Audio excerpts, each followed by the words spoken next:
What's up everybody and welcome back to the channel. In today's video, we're going to be talking about 8 big mistakes that you do not want to have happen in the military. My name is Michael Inman and I'm an airman in the United States Air Force. I upload videos on Mondays, so if you like military and/or Air Force content, definitely make sure to subscribe and turn the notification bell to on so you know when I upload brand new videos.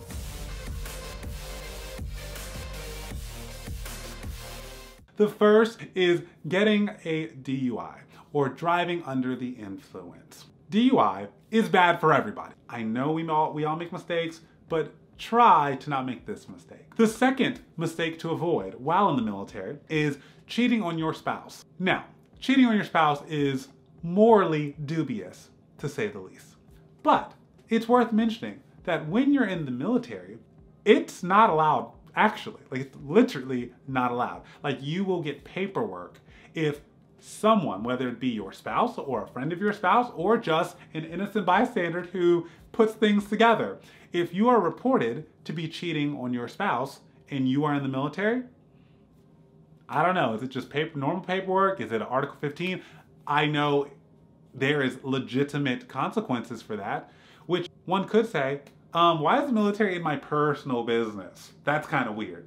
But on the other hand, the military, I'm putting on my military hat, can say something to the effect of, interesting how like you made an oath to us to serve your country, but you also, made a vow to this person and you're just spitting on that vow. You're not abiding by that vow. So, ma'am or Mr. or ma'am or they or them, I don't know if you can keep your word. Wow, it almost seems like if you're cheating on your spouse, maybe we can't trust you. Even though some would say that's a very controversial way to look at it, the military has every kind of logical or rational right to see it through that lens. And so yeah, all of this to say is you can get paperwork and or lose a stripe and pay if you are cheating on your spouse and you're in the military. Similar to the second mistake is, I had to look up a word that would encompass this. Being the paramour of a married military person. And so what is a paramour? It means that you are the person engaging with someone who's betrothed to another, or well, married to another. You are the person engaging with that person in an illicit or secret affair. You're the third. You are the one, you're not cheating on anyone, but you are the person the one in the military is cheating with. And so all of this is to say, actually no, the other person doesn't even need to be in the military. If you are in the military and there is a married individual that's not, let's say they're not even in the military, there's a married individual that you are engaging with. If the spouse of that married person calls your command and says, hi, this dude is messing with my wife. Can you get him together? Paperwork, period. You are now in trouble because you are doing something that you shouldn't in regards to, I don't know, entering two parties that have a vow, you're breaking that. You're not even breaking a rule, but hey, you can get in trouble. So you can at least be commanded to stay away from that person. Your command can do that. The fourth one, very serious, domestic violence.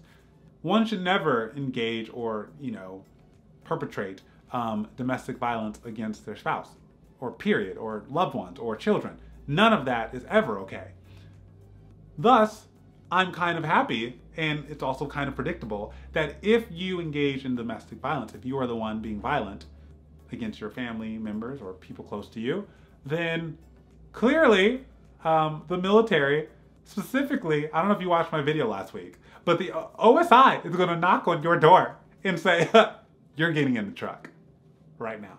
Thank you.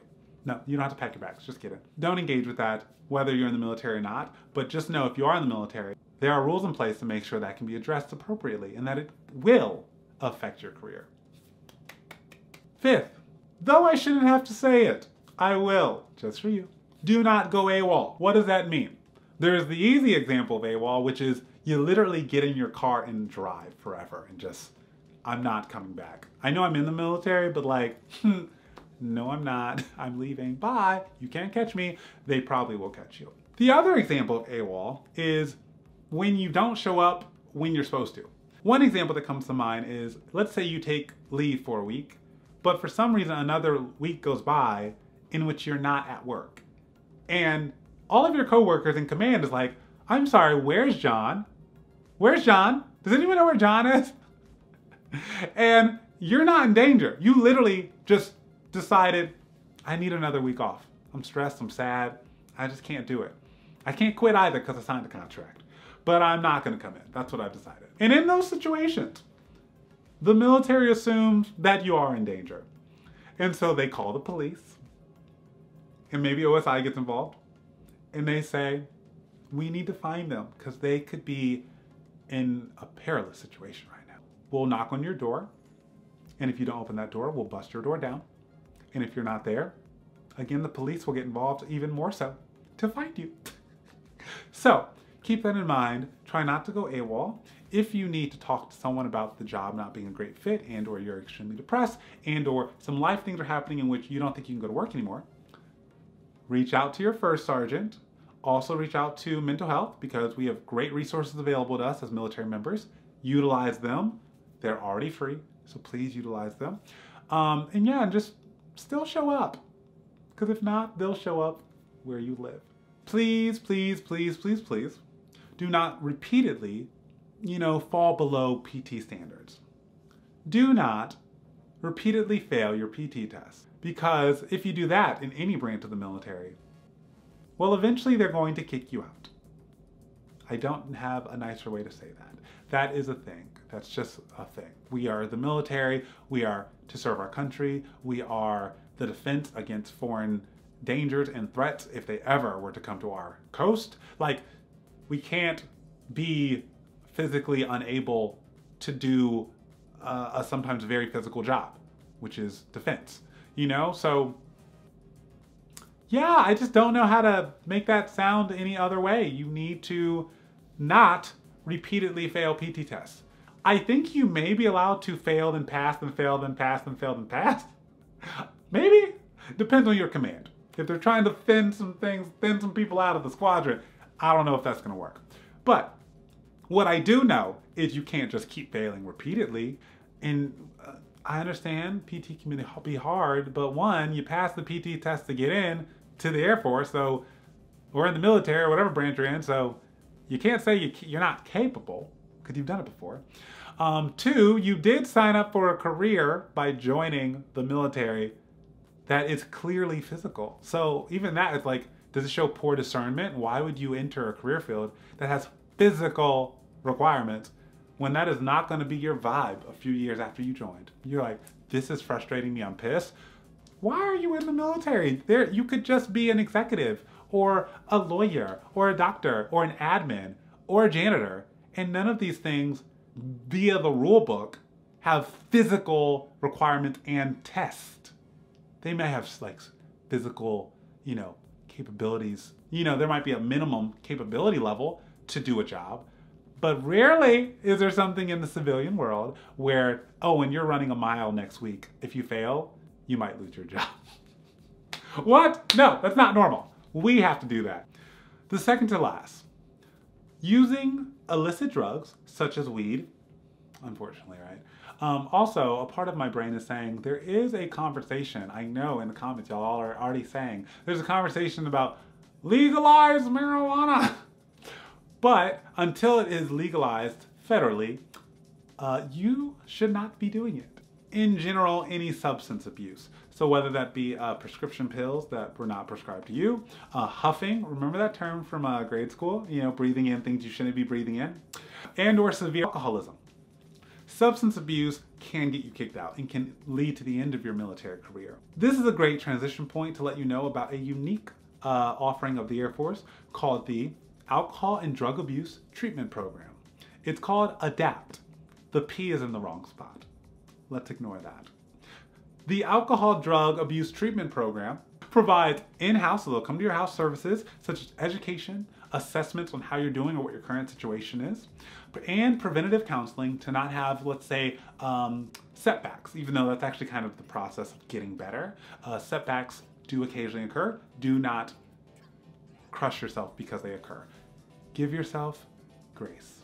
The ADAPT program does provide assistance with people struggling with substance abuse, but that tends to be with legal substances. So if you do weed, I'm not sure they're gonna say, go to ADAPT, let's see if we can help you on this journey so you can be a better version of yourself. Or cocaine or heroin.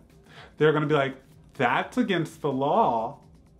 You don't work for the Air Force anymore. That's crazy. So, don't do illegal drugs, but if you're struggling with things that are illegal but you're abusing them, or you're going past what is the normal utilization, amount, we do have the ADAPT program to hopefully help you get to a place that you and the people around you are happier with. And the final mistake to avoid if you're in the military is the blatant disregard for lawful orders from those appointed over you. Now, the wording is chosen in a manner that was intentional. If the orders are not lawful or are extremely morally dubious or questionable or, worth giving pause, then some would argue it's actually your responsibility either to not obey that law, or, depending on the situation, how severe it is and what the ramifications are of doing it in real time, or to do it but report it relatively immediately to make sure that it does not happen again or that it can be prevented in the future. But if they are lawful orders, yeah, we signed an oath, we raised our right hand. This is the military. A military without order is chaos. So keep that in mind. Follow orders. Don't just do what you want because you chose the wrong career field for that. And that sums up the 8 things you should probably avoid. If you enjoyed this video, of course, definitely hit the subscribe button. Make sure you turn the notification bell on. And if you would like to see this face a little bit more, you can find me on Instagram or Twitter at @MichaelAInman_. Have a great day. See you later. Bye.